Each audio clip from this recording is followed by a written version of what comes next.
Hey guys, Mr. Happy here and welcome to my guide for the boss of the final coil of Bahamut Turn 3. This guide is done in collaboration with the free company Death and Taxes. Now before I reveal who this boss is, I would like to say that it is a major story spoiler, so if you would like to keep it a secret for yourself, please click away from the video now.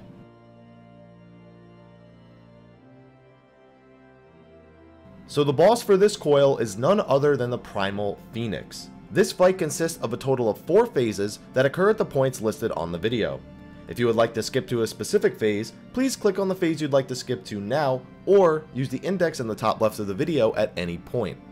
For this fight, I recommend at least an average item level of 115 to 120, though it is absolutely doable in item level 110 gear if players have some crafted gear, specifically at least 1 or 2 accessories melded with vitality.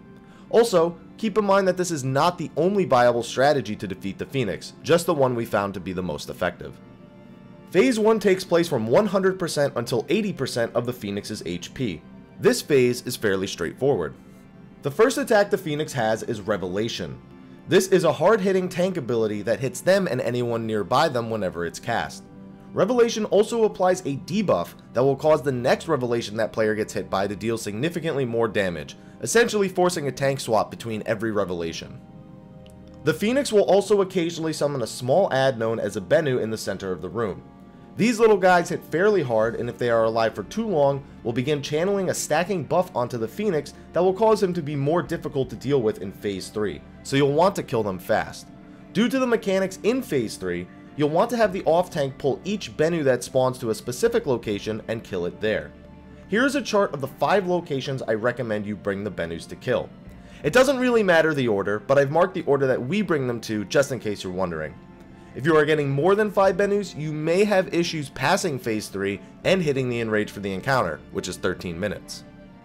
The primary mechanic of the Phoenix in this phase is Blackfire and Whitefire. Occasionally, the Phoenix will cast Blackfire.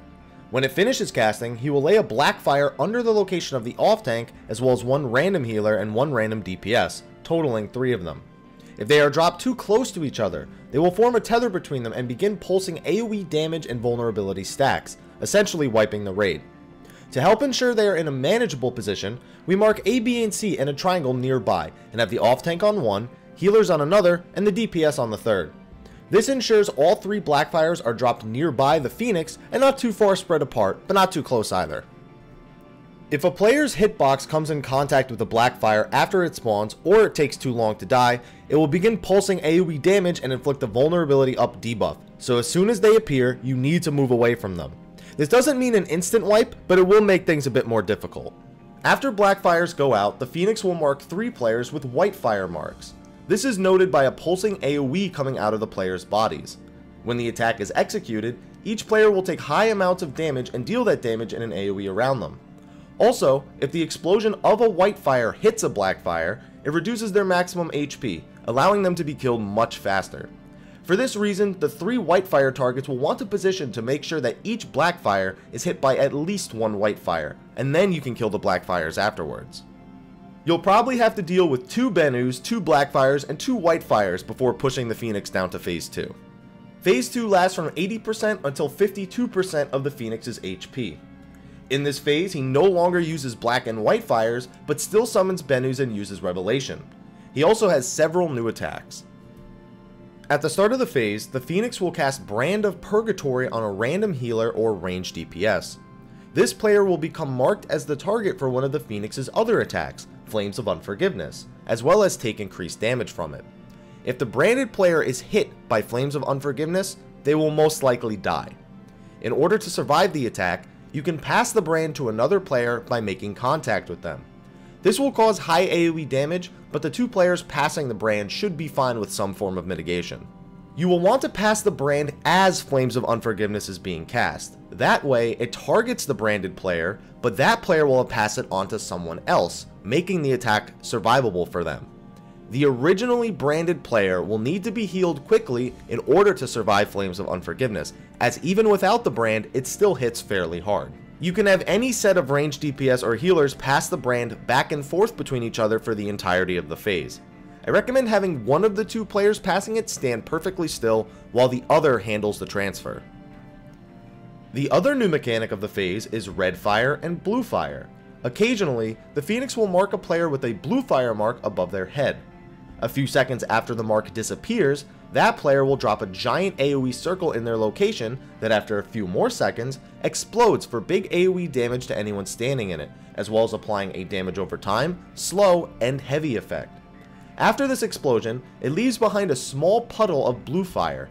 If a player steps in the puddle, they will gain the blue fire debuff, which reduces your damage dealt, healing received, puts a dot on you, and allows you to weaken the red fire attack. When someone is marked with blue fire, we have them run to a designated location, drop off the puddle, and then go back to their responsibilities. The designated location can be decided by your raid group. There's really no best spot for it. You won't need this puddle for anything until you see the Phoenix cast red fire. This attack will summon a fire orb and attach it to a random DPS or healer. After a few seconds, it'll rapidly fly in that player's direction. When it makes contact with them or any other player, it will do raid-wide damage and place a damage over time on everyone as well, most likely wiping the raid. However, this effect can be mitigated by having whoever touches the orb first step into the blue puddle left behind by blue fire. So when the red fire spawns, we have whoever the orb is tethered to run to the blue fire and get the debuff before allowing the red fire to catch up and hit them. Another viable strategy is to ensure the blue fire is nearby a ranged DPS such as a bard, and have them handle taking the debuff and intercepting the red fire in place of whoever it's tethered to. This is especially helpful when trying to push 4 Benus, as it allows the melee DPS to not have to leave the boss in order to perform this mechanic. Also keep in mind that when the Phoenix casts red fire, he will evaporate a blue fire puddle if he is too close to it, so ensure not to drop the puddles right next to him or to move the boss if it happens by accident. Continue passing the brand, executing the red and blue fire mechanics, tank swapping for revelation, and killing off Benus until the Phoenix hits 52% and Phase 3 begins. Phase 3 will last until all of the adds the Phoenix summons are dead, and will get progressively more difficult to heal through if it is dragged out too long. At the start of Phase 3, the Phoenix will become untargetable and fly to the front of the room, summoning a fire barrier around it that will kill anyone who touches it. At the same time, he will begin casting Flames of Rebirth over and over again.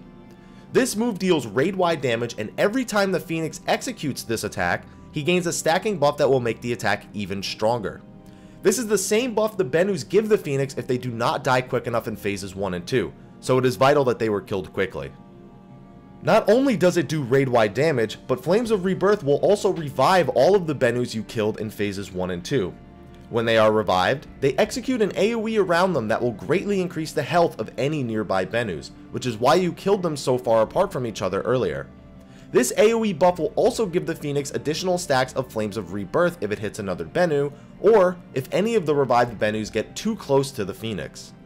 The Benus in this phase just attack whoever the Phoenix had aggro on when Phase 2 ended, but there are so many of them that you will need heavy cooldowns to survive. If your group is working with less gear, having a paladin tank may be easier to deal with the swarm of Benus. Whenever a Benu dies in this phase, it will remain dead until the Phoenix next casts Flames of Rebirth.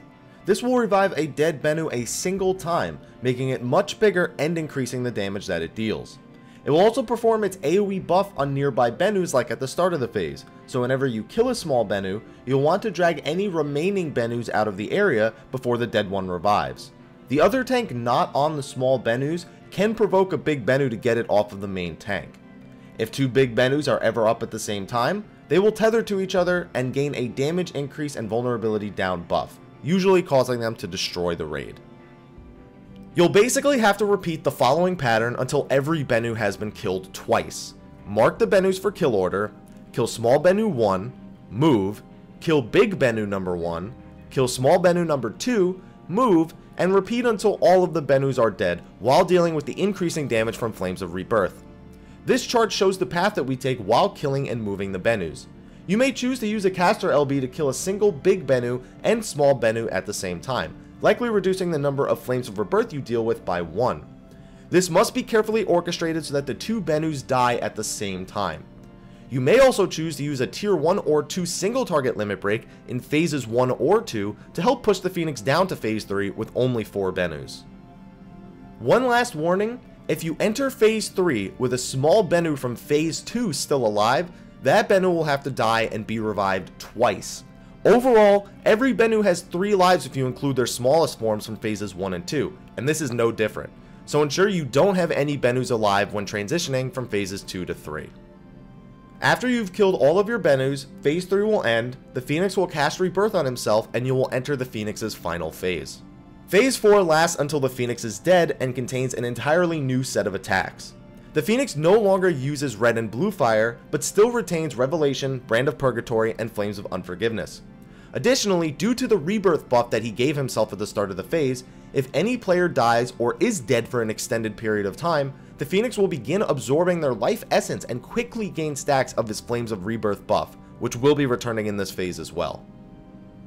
For the Brand of Purgatory in this phase, while you can do it the same way as phase 2, we actually have whoever gets the brand first pass it to our off tank on the first cast of Flames of Unforgiveness, and then have the 2 tanks pass it back and forth for every cast for the rest of the fight. This helps keep the healing concentrated on the tanks for the most part, and also mitigates some of the RNG of one of the other mechanics of the phase. Melee have to be careful not to accidentally run into the off tank if you decide to do this though. The Phoenix's first new attack in this phase is Fountain of Flames. When the Phoenix performs this move, it will summon a small AoE circle nearby that forms a tether between itself and the Phoenix. If left alive, the fountain will start giving the Phoenix stacks for its Rebirth Flame. The fountain cannot be killed by traditional means.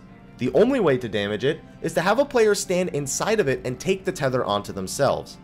Every few seconds, the player inside the fountain will take damage, as well as receiving a stacking debuff that will cause the next hit from the fountain to do even more damage. This means that you have to have players rotating in and out of the fountain in order to ensure nobody dies from taking too many stacks. Every time the fountain hits a player inside, it will lose 1/8 of its HP. Good rule of thumb, DPS and healers can eat 2 stacks before being in danger, and tanks can get to 3. It takes a total of 8 stacks to kill the fountain, so you can arrange the order however best suits your strategy. We have the order set as seen on the screen right now, as it ensures the off tank is available to pass the brand. I've also seen groups do an order similar to this one, so just do whatever works best for your raid group. The Phoenix also summons several Phoenix Eggies throughout the phase that can do one of 2 attacks. The first type of attack you'll see is a Phoenix tethering itself to a random raid member. After a short delay, the Phoenix will dive in that player's direction, dealing physical damage to the tethered player and dealing high magical damage to anyone else caught in its path. They travel all the way across the arena and can hit anyone in their path, so players need to not only attempt to angle themselves safely away from others, but also ensure not to be in the path of anybody else's charge.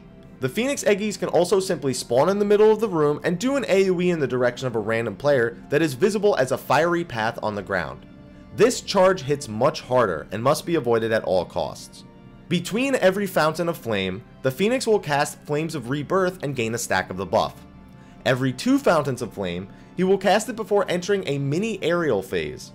During this phase, several fire plumes will spawn and pulse occasionally for high damage to anyone standing in them.